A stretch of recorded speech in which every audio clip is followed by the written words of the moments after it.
they evade your truth. It is not truth that matters, but victory. 20 years after World War I, optimism would be undone. The fateful Treaty of Versailles was all too easily defied. The depths of the Great Depression fueled German unrest and aggression, and from 39 to 45, 60 million more would lose their lives. But how did Europe descend once more from fragile peace to total war? How was Germany infected? By a poisonous leader's bleak objective, a leader who would instigate a regime of terror built on hate. Come with us now as we pursue the history bomb of World War II. We must rise up and take a stand, bring glory to the fatherland. Our children, this Aryan race will save us from our past disgrace.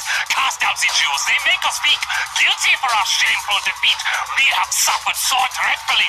Let us now secure our destiny. Hitler seized control of Germany in 1933 and defied the Treaty of Versailles, rearming, marching into the Rhineland and Austria, and invading Czechoslovakia.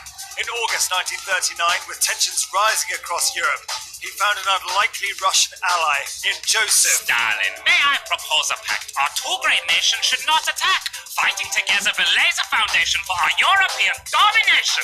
Okay, I will take this chance. Forget an alliance with Britain and France. Good. To Poland, let's attack quickly. And we'll split the land. 50-50. In September 1939, Germany and Russia invaded Poland with an agreement to divide the country between themselves. Britain's Prime Minister Neville Chamberlain had always aimed to maintain peace with Germany, but this time he could not ignore Hitler's aggressive intent. Now, with regards to the state of Poland, I can assure you it's all in hand. We must stay calm, I am quite sure. Knowing Herr Hitler, he'll soon withdraw. Sir, sorry to butt in.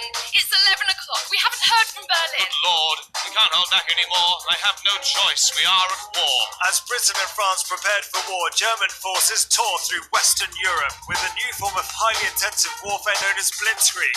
They overran France with devastating speed, and by May 1940, the Allies were forced back to the English Channel. Now, I'd heard about Terry's famous blitzkrieg, but I never thought they'd hit out with this speed. They pushed us all the way back to the beaches. We dumped our kit and I'm down in my breeches. Well, we best keep going. I hope they got some boats. There's 300,000 Tommies to float. Do you ever think we'll return to this section? Well, who knows? Right now, there's only one direction. Against the odds, 300,000 Allied troops were evacuated in Dunkirk, but they left behind a lot of men and valuable equipment. With Western Europe overrun, Britain now stood alone, and in the summer of 1940, Hitler attempted a knockout blow to the Royal Air Force to pave the way for a full invasion of Britain. By Jove! They mean business, this Luftwaffe. I don't think we're far away from disaster. Yes, they're coming thick and fast, but our new Spitfires are up to the I task. do hope you're right. We must fight at all costs. If the RAF fails, all hope will be lost. There's another squadron over the channel! Here we go, don't amble, scramble. Hitler's plan to invade Britain was stopped in its tracks as the RAF held firm, much to the delight of Britain's new Prime Minister. German bombers continued to pound British cities for months during the Blitz without a breakthrough. Eager for progress, Hitler looked east. Mein Führer, we blast another bomber. I fear this blitz can't last much longer. Blast. In that case, we march east to Russia. Stalin's not going to like In this. June 1941, German forces advanced against Russian troops, who to this point had been on the same side. Then, as if taking on one growing superpower was not enough, in December there was trouble in paradise as US forces in Hawaii came under a surprise Japanese attack. What in the heck is going on? These Japanese, they're just too strong. They've taken out the battleships and our planes have burned out on the airstrip. Well, sneak attack, they've got some nerve. Don't worry, they'll get what they deserve. They've won this battle, but watch out, Japan. You've just awoken Uncle Sam. The Japanese attack on Pearl Harbor brought the USA into the war. This would prove pivotal, and in June 1942, the US struck a decisive victory over the Japanese at the Battle of Midway. In October, the Allies would have further success, this time in the Egyptian desert. True. This heat is berserk. The Egyptian sun is even hotter than Perth. Toughen up, mate. Endure the pain. Let's get ready for the battle at El Alamein. The chances of victory are already slight, and now they expect us to fight them at night. Just put your faith in General Montgomery. This is a man that can lead us to victory. The Allies' victory at El Alamein proved a decisive turning point in the North Africa campaign. Meanwhile, on the Eastern Front, the Germans were suffering heavy losses in the snows of Stalingrad. They were short of supplies and the Russians were resolute and determined.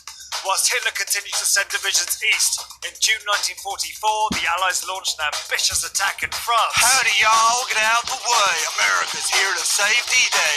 We got as many troops as you could want to open up a second front. We'll flood the beaches with our guys and take the Germans by surprise. Our tanks and guns will never miss. They're never going to let us forget this.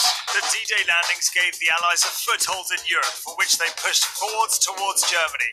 It wasn't all plain sailing, but after 11 months, on the 8th of May 1945, victory in Europe was secured. Whilst Germany surrendered, Japan refused to back down, and the USA decided to unleash 2 knockout blows. My God, what have we done? Hiroshima and Nagasaki, well, they're just gone. The nuclear age has been unfurled. We are become death, destroyer of worlds. On the 15th of August 1945, Japan surrendered to save their lives. The entire world had been transformed around this truly global war. Countless lives in countless lands, lost so that we might stand. Together, now the guns have ceased, as nations, side by side, in peace.